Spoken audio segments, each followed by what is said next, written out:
Radar de notícias. Prestação de serviços. Utilidade pública. Informação. Líder de audiência. Atendendo a comunidade. Radar de notícias. Radar de notícias. 8h01, 8h01, edição especial do Radar de Notícias, live especial, nesta sexta-feira, 30 de outubro de 2020. Já conosco aqui no estúdio o prefeito de Guarulhos, Gustavo Henrique Costa, candidato à reeleição pelo PSD. Bom dia, prefeito. Bom dia, Pedro. Mais uma vez, um prazer falar com vocês aqui. E agora esse momento de eleição, né? Te esclarecer um pouco das nossas metas, das nossas ideias e tudo que a gente fez. Então, obrigado pela oportunidade. Obrigado pela presença, prefeito. Bom, o que o senhor está sentindo nas ruas? Qual é o sentimento da população? Olha, Pedro, a gente sabe que a população começa a decidir, de fato, em quem vai votar nos últimos 10 dias. Isso é o Brasil inteiro, né? Então, e por algumas mudanças eleitorais, você não vê aquele clima ainda de eleição, né? Então, no carro de som é bem diferente agora, mudou a legislação, uma série de restrições. Então, a gente não sente ainda o clima de eleição, mas a gente vê que a população, com certeza, vai sempre escolher pelo melhor, ou pelo menos o que ela acha que é o melhor para a cidade, né? E, prefeito, qual é a principal demanda da população, na sua opinião? Pedro, tem algumas demandas aí que a cidade ainda precisa conseguir os ativos necessários. Por exemplo, saúde ainda é um grande ativo que a gente tem que conquistar. Nós temos aí uma falta de médicos. Vocês sabem que a gente, enquanto prefeito, fiscalizei muito, né? Meu time fiscalizou muito a carga horária dos médicos, o horário que eles estavam trabalhando. Uma minoria, infelizmente, acabava não cumprindo a sua carga horária, e aí a gente começou a fiscalizar. Muitos dessa pequena parcela acabaram indo embora, e agora o nosso desafio é colocar médico em todas as unidades básicas de saúde, que é a prevenção, né? A unidade básica de saúde é onde faz a prevenção. Então, hoje, os nossos hospitais estão muito melhores do que eram, mas as unidades básicas que a gente precisa dar um pouco mais de qualidade pela falta de profissionais, e a gente vai conseguir fazer isso. Agora, em 2016, o senhor prometeu mais 105 médicos. O senhor conseguiu cumprir essa promessa? A gente contratou mais do que 105. O problema é que a gente teve uma evasão muito grande. Então, a gente não conseguiu somar mais 105. A gente contratou mais de 105, mas a gente perdeu muito médico. Esse é o grande problema, pelo fato do que eu acabei de falar, né? Como a gente começou a fiscalizar muito, essa questão de tempo do médico trabalhando na unidade, muitos acabaram indo embora porque acabaram vendo que tinha fiscalização agora.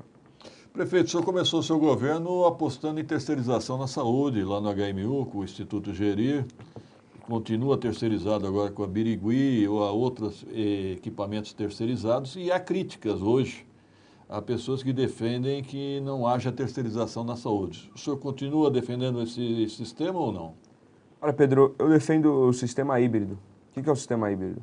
Onde a prefeitura conseguir fazer da forma adequada, vamos manter. Conseguir da forma adequada prestar o serviço, vamos manter. Onde não está conseguindo, onde não temos perna, aí eu não vejo problema. A população, no final do dia, ela quer saber se ela está sendo bem assistida ou não. Se vai ser uma organização de saúde ou se vai ser um médico concursado, para a população não importa. O que importa é ela conseguir ser medicada, clinicada, fazer o seu exame, ser atendida. É isso que importa. Da onde vem o médico, né, se é da própria prefeitura ou CNPJ dele, não importa. Ela quer ser bem atendida. Então, eu sou muito prático. Independente de onde proceda aí a contratação do médico, a gente precisa ter médico. E é isso que a população quer. Então, eu acredito no sistema híbrido. Dá para atender com médico da rede, médico concursado? Vamos atender. Está faltando, vai demorar para ser contratado, falta concurso, vamos achar um outro meio de contratação. Prefeito, o senhor manteve a promessa de congelar o IPTU, né? E agora o senhor está falando em IPTU regressivo. Exato. Corrigir as distorções? Na verdade, Pedro, é bom a gente fazer um histórico aqui rápido. Em 2016, quando eu saí candidato a prefeito, eu falava que eu ia congelar o IPTU. E os opositores aí, candidatos contrários, diziam, até mesmo nesse programa, em outros. É impossível. O prefeito não vai, o Guti, na ocasião que não era prefeito, o Guti não vai conseguir. Isso aí é promessa eleitoreira. Não tem como, não tem mecanismo jurídico para fazer. A gente foi lá e mostrou que dá para fazer. Então a gente honra a nossa palavra. A gente estuda antes de falar o que nós queremos fazer no próximo mandato. Então a gente sabe exatamente como fazer e a gente fez. Então a pessoa que paga hoje IPTU em 2020, ela paga o IPTU o mesmo valor, o mesmo centavo que pagava em 2017. E isso é uma forma da gente corrigir alguma distorção ou até mesmo trazer um pouco mais de justiça fiscal para o município. Se você sabe que o PT aumentava demais o IPTU. Nos últimos, você paga IPTU, então obviamente você sabe. Então, 7, 8, 9 anos atrás, explodia IPTU atrás de IPTU. Cada ano que virava, explodia. Teve ano que, dependendo do local, teve 2.000% de aumento. Vários locais, 600, 700% de aumento. E era o IPTU progressivo, você se lembra disso. Né? E esse era o nome que o PT dava, aliás. Explodiu. Ficou impagável o IPTU na cidade. Por isso que lá atrás, 2016, eu garanti, eleito sendo, vou congelar o IPTU por 4 anos. E foi o que fizemos, congelamos. Agora, para os próximos 4 anos, além de congelar o IPTU, porque ainda ele está alto, ainda em alguns lugares existe uma injustiça fiscal, a gente vai congelar. Agora, nos locais onde não tenhamos aí infraestrutura mínima, infraestrutura básica, asfalto, iluminação pública, essas coisas que qualquer lugar tem que ter, mas ainda a prefeitura não conseguiu chegar, é mais do que justo, enquanto não cheguem essas melhorias, que a gente tem aí esses fatores de redução. Então, não tem asfalto, é um fator de redução. Não tem iluminação, é um fator de redução. Então, vai ser o IPTU regressivo. Você vai pagar menos IPTU do que paga hoje. E nos locais, nos centros já bem urbanizados, com uma boa infraestrutura, não vai ter redução. Vai ter congelamento durante mais 4 anos. Então, na prática, a gente está falando aí que o mesmo IPTU que você pagava em 2017, eu eleito sendo, é o mesmo IPTU que você vai pagar em 2024. Agora, prefeito, eu já vi no mesmo condomínio, o senhor conhece muito bem, no mesmo condomínio, apartamentos pagando IPTUs diferentes. Isso também não é uma distorção? Aí, com certeza, tem que ver a base de cálculo. Se for a cobertura, onde nós temos mais metragem quadrada, é óbvio que vai acontecer isso. Agora, se for no mesmo padrão, um apartamento, estándares, aí é uma questão dos moradores, o condomínio se reunir e pedir uma revisão na fazenda. E tem que ser feito. Okay. Bom, prefeito, o senhor foi muito criticado ontem pelos seus adversários pela ausência no debate da TVT. Por que o senhor não aceitou o convite? Olha, Pedro, antes de ser candidato, eu sou o prefeito da cidade. Minha obrigação primordial é cuidar da cidade. Né? Então, isso tem que pôr na balança. E é isso que eu espero de qualquer prefeito. Se o cara tem algo a resolver, a tentar resolver para a cidade, infelizmente a campanha fica em segundo plano. E o debate é uma campanha. Tanto que eu não faço campanha no horário de expediente. O horário de expediente é para trabalhar. O horário de expediente é para você estar reunindo o secretário, vendo o problema, tentando resolver da melhor forma possível. Então, e a mesma coisa aconteceu ontem no debate, porque como que funciona? Quando você pede agenda em Brasília, e aí você pede para aproveitar o dia, você pede para 2, 3, 4 ministérios. E eu faço através de deputado. Geralmente os prefeitos fazem.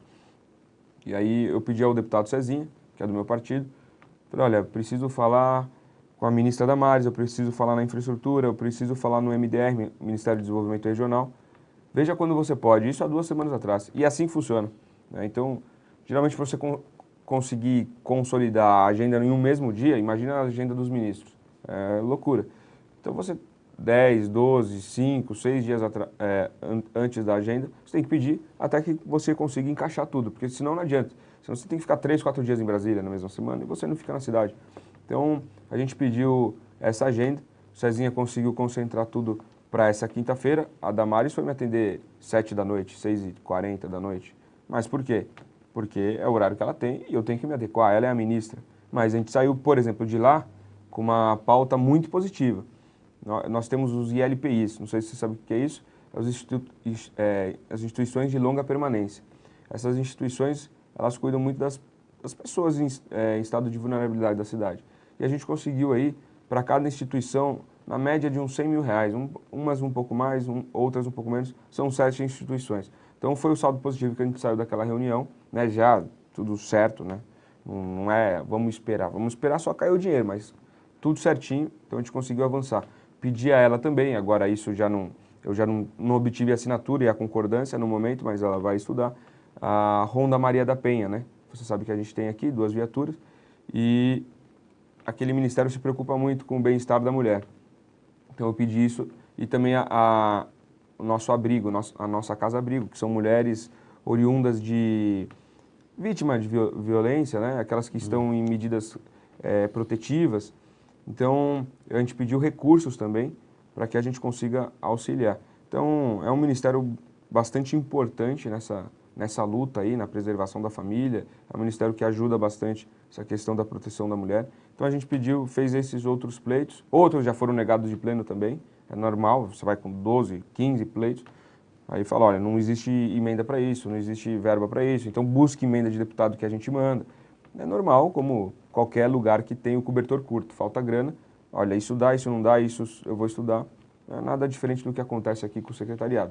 E no MDR e no Ministério de Desenvolvimento Regional, às vezes as pessoas não sabem as siglas, então a gente tem que acabar explicando aqui, e é natural que não saibam. Lá no Ministério de Desenvolvimento Regional e também no da Infraestrutura, a gente foi pedir alguns acessos, vamos pedir algumas obras viárias para que melhore o trânsito da cidade.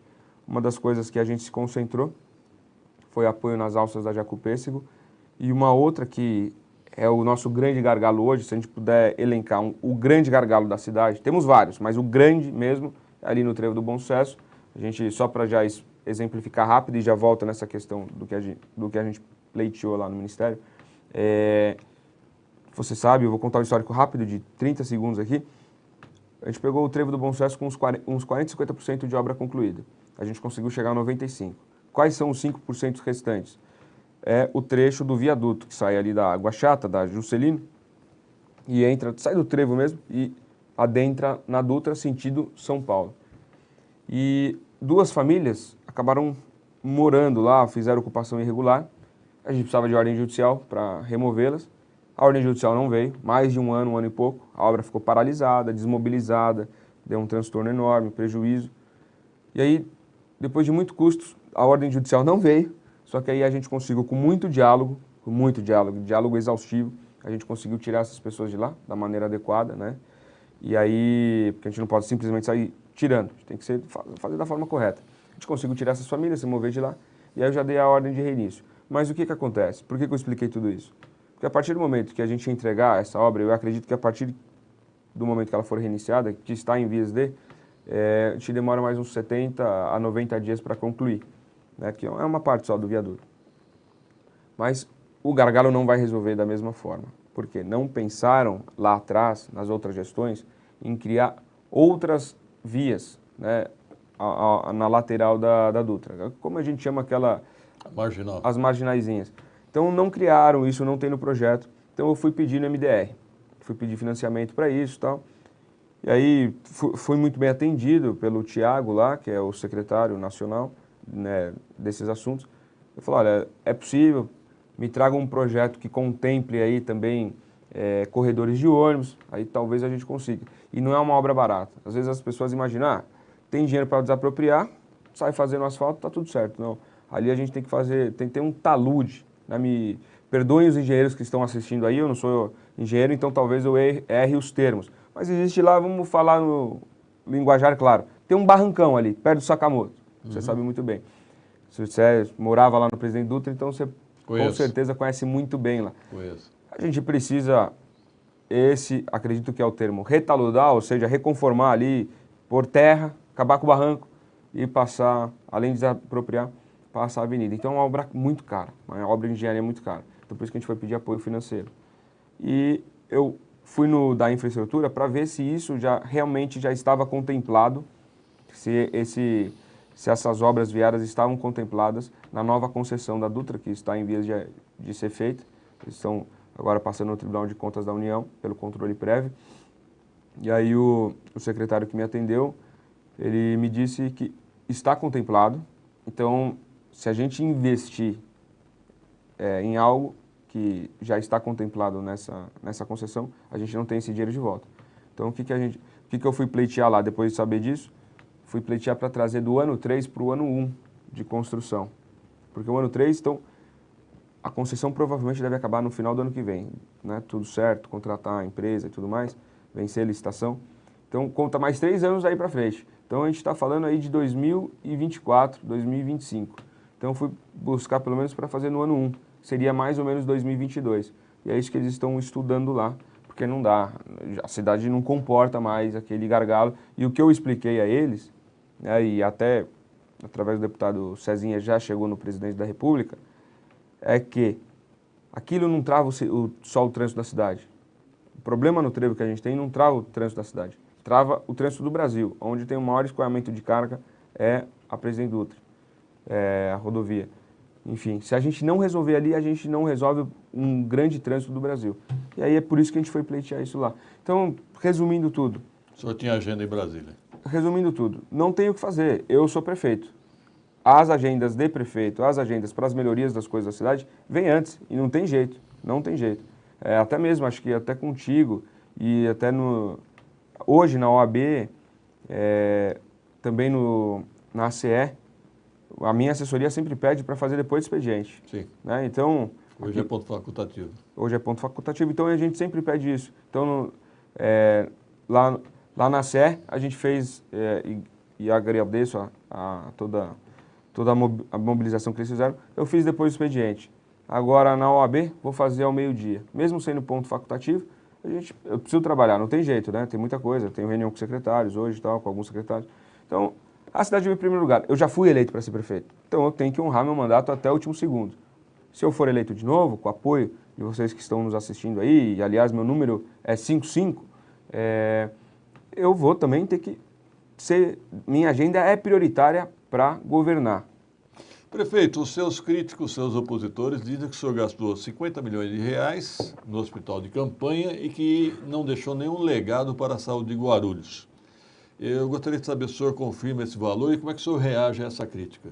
Olha, quer maior legado do que salvar mais de 600 pessoas que entraram entre a vida e a morte? Se for um parente seu, eu não tenho dúvida alguma que esse é o maior legado. Não tem jeito. Agora, para quem está distante, para quem, graças a Deus, foi abençoado e ninguém teve problemas graves com o coronavírus, você, talvez, 608 pessoas salvas é uma estatística, é um número. Para a gente não, a gente se importa com a vida, com todas as vidas. É por isso que a gente tem uma série de medidas protetivas, né, e até mesmo restritivas, seguindo a Organização Mundial de Saúde. Então, a gente salvou mais de 600, e quando eu digo a gente, é óbvio que eu estou falando de todos os médicos, enfermeiros, de todo mundo que trabalhou por lá naquele hospital. Foram 608 vidas que entraram entre a vida e a morte, e que foram salvas. Pessoas que precisaram de UTI, pessoas que precisaram de aparelhos de respiração para que conseguissem sobreviver. A gente viu cenas horríveis na Itália, a gente viu cenas horríveis em outras cidades do Brasil, pessoas morrendo na fila, esperando UTI, esperando aparelho respirador e não tiveram e morreram na fila. E aí por que eu pego até o exemplo da Itália? Porque são países que estão mais envolvidos do que o Brasil, que teoricamente teriam que ter um avanço maior na saúde, e as pessoas morreram na fila por lá. Graças a Deus, em Guarulhos não aconteceu isso. A gente chegou a ter 100% da lotação de leitos de UTI, mas graças a Deus ninguém morreu. E a gente construiu o hospital de campanha modular. Então, olha, primeira coisa, quando começou a explodir o coronavírus aqui, reunimos o nosso grupo de crises, falou, olha, como é que estamos? Secretário, como é que estamos na questão de UTI? Nossa UTI é muito pouca. Se tiver um número elevado de casos, a gente não vai conseguir, a gente vai sucumbir. E se o Estado, através do SUS, não conseguir atender, a gente sucumbe. Pessoas vão morrer na fila. Aí, imediatamente, eu falei, então, faça o que for necessário para que a gente tenha aí o maior atendimento e o melhor atendimento possível. E aí, em uma semana, foi concebido o hospital de campanha, né, o 3C-GRU. A gente conseguiu construir ele o mais rápido possível, porque é modular, porque ele não é de parede, não é de alvenaria, não tem concreto, não é nada, é pôr barra de ferro, puxar ali todo o complexo e acabou. E foi o que foi feito. Então a gente demorou 7 dias, colocamos lá modularmente, primeiro 10 leitos, depois a gente subiu para 14, 100%, chegamos a 24 leitos, fomos expandindo 24 leitos, e depois a gente ainda teve que alugar da iniciativa privada mais leitos. Então, a gente fez o que tinha que ser feito. Nós fizemos a lição de casa. E isso, eu tenho orgulho do meu time por ter feito a lição de casa, por ter salvo a maior parte das pessoas que entraram naquele hospital, por ter conseguido fazer com que ninguém ficasse sem atendimento. Então, eu tenho muito orgulho e faria de novo, Pedro. Essas 608 pessoas é o maior legado que pode ser deixado. Agora, é óbvio, se você for construir um hospital, se você for comprar equipamentos como o governo do estado tentou comprar, é culpa do governador. Todo mundo sabe das minhas restrições ao governo do estado. Todo mundo sabe que o governo do estado deixou Guarulhos falando, né, nesses 2 últimos anos. Apesar da gente ter tentado por milhares de vezes uma série de ativos, uma série de coisas boas para a cidade. Deixaram falando. Mas não obstante a esse problema, eu não vou aqui fazer crítica leviana ao governador do estado, né, na compra de respiradores. Ele tentou comprar, não chegou, pagou antes. Eu acredito que foi na boa fé. Você está desesperado, está uma pandemia, uma guerra, as pessoas morrendo. Você faz tudo o que está ao seu alcance, depois você vai ver, depois você presta conta. É assim que tem que ser feito. É isso que se espera de um líder. Se o cara ficar, e se eu comprar isso, eu tenho que prestar conta ali, e as pessoas vão morrendo nesse meio tempo, não existe isso. Então, eu falei para o meu time, faça o que tiver que ser feito. Depois a gente se organiza. Agora, a principal coisa a ser feita é atender a população. E a gente fez. E agora, se a gente dividir aí, os valores foram algo próximo a 40 milhões, né? Respondendo estritamente a tua pergunta. E é o que eu tenho que fazer aqui. 40 milhões. 43, 44, algo nesse sentido. É nessa grandeza, nessa importância. Mais ou menos 5 meses de funcionamento, a gente põe aí uns 7 milhões de reais. Essa mais ou menos foi a conta, 7 milhões e meio de reais, né? Essa foi a nossa conta. Então, o que eu quero dizer a você, que se tivesse que fazer de novo, a gente faria, porque o resultado foi extraordinário, o resultado foi de salvar as pessoas. E lá, faça a divisão aí, põe aí, arredonda, 44 milhões, 43 milhões de reais divididos só pelas pessoas salvas, por 608 pessoas salvas. A gente vai chegar num número aí, de cabeça, lógico que posso ter alguma distorção, mas algo em torno de 70, 75, 78 mil reais por pessoa. Pessoas que ficaram 15, 20, 12, 8 dias em leitos de UTI com um aparelho respiratório. Então, é o preço de mercado e é o que a gente fez. E se tiver, a gente torce, e com certeza não vai acontecer o que está acontecendo na Europa, porque aqui é diferente, o bioma é diferente, o jeito que foi tratado foi diferente. Então, eu acredito muito que não acontece uma segunda onda, mesmo que a nossa primeira onda foi bem grande também. Então, eu acredito que não venha uma segunda onda forte, como está acontecendo na Europa. A minha pergunta seria essa, se vier uma segunda onda, o senhor faz outro hospital de campanha ou investe em algum hospital já público, ou Pimenta do Bom Sucesso? Olha, uma segunda onda, eu acredito que não venha, por tudo que eu já falei aqui. Mas o que nós vamos começar, caso venha uma segunda onda? Alugar os leitos da iniciativa privada de novo. Se não for suficiente, aí sim a gente parte para um outro momento. E a gente tem, na verdade, alugar os leitos de iniciativa privada é o segundo momento. A gente tem tudo no governo, quem quer governar e quem quer administrar bem e cuidar da vida, você tem que ter um planejamento, né? Então, como a gente pensa a segunda onda, se é que vai existir, os nossos especialistas acreditam que não vem uma segunda onda forte. Por quê? Rapidinho. A primeira onda, como foi na Europa, vamos pegar o modelo Europa e vamos trazer aqui para o Brasil. Teve uma grande onda, aí eles controlaram e aí ela caiu. Aí depois, o vírus, você não interrompe ele. Aí veio uma segunda onda. E agora eles estão começando a conseguir controlar lá. Enfim, aqui no Brasil, a primeira onda, na nossa avaliação, está emendando na segunda onda. Então é uma grande onda, não são 2 ondas menores, é uma grande onda. É isso que a gente imagina, podemos estar errado, ninguém está certo na pandemia. Se você precisa de 50 especialistas do mundo inteiro, mais milhões de médicos pensando como combater essa pandemia, não sou eu, prefeito de Guarulhos, que vou saber exatamente o que vai acontecer. Mas então, qual que é a nossa...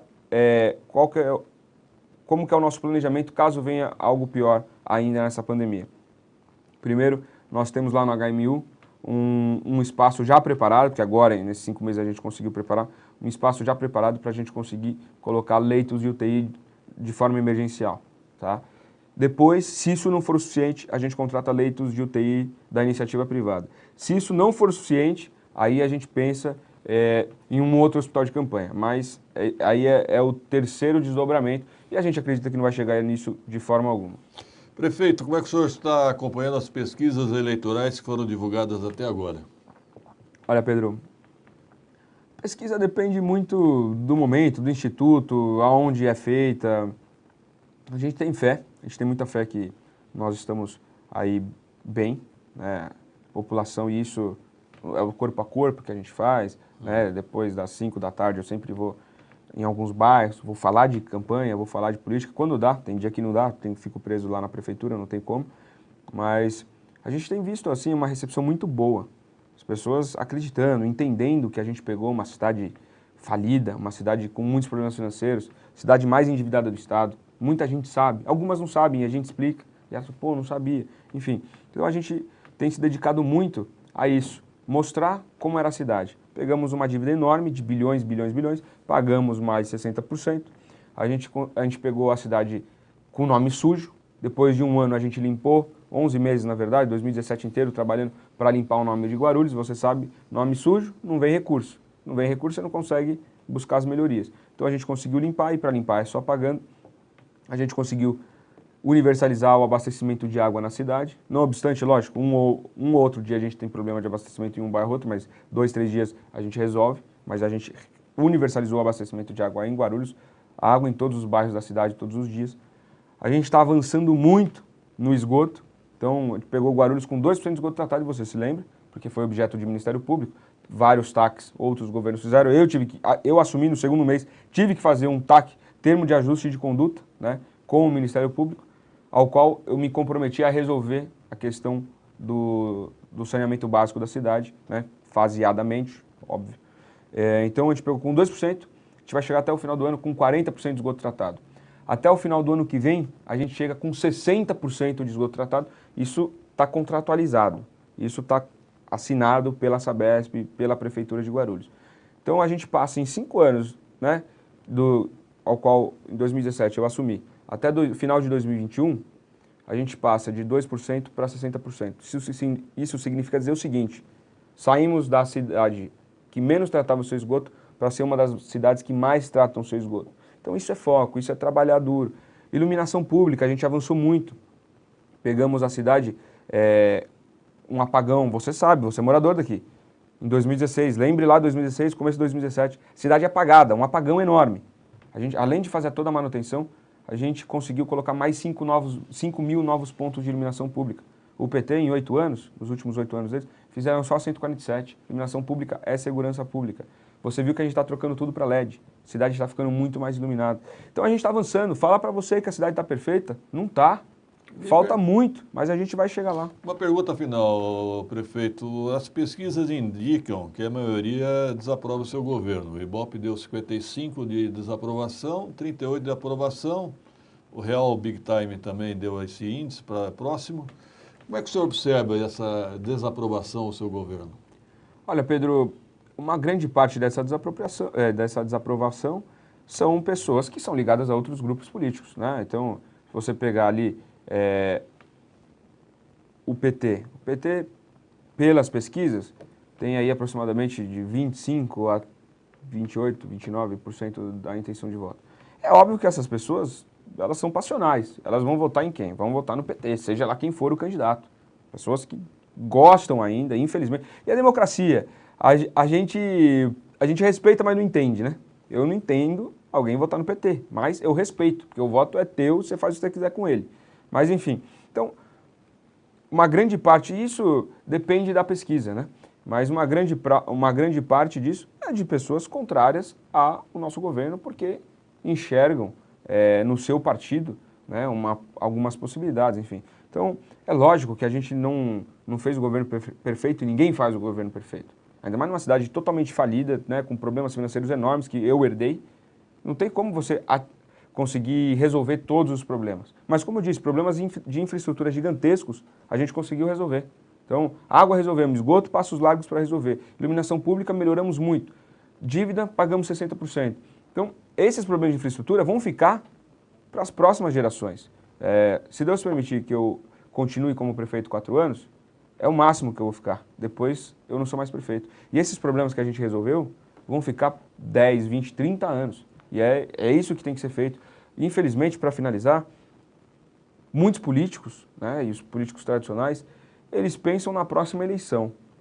A gente não, eu penso na próxima geração. Por isso que algumas pessoas falam, você está investindo em esgoto, ninguém vê. Ah, esse negócio de água não dá resultado eleitoral. Pagar dívida, quem sabe que você está pagando dívida?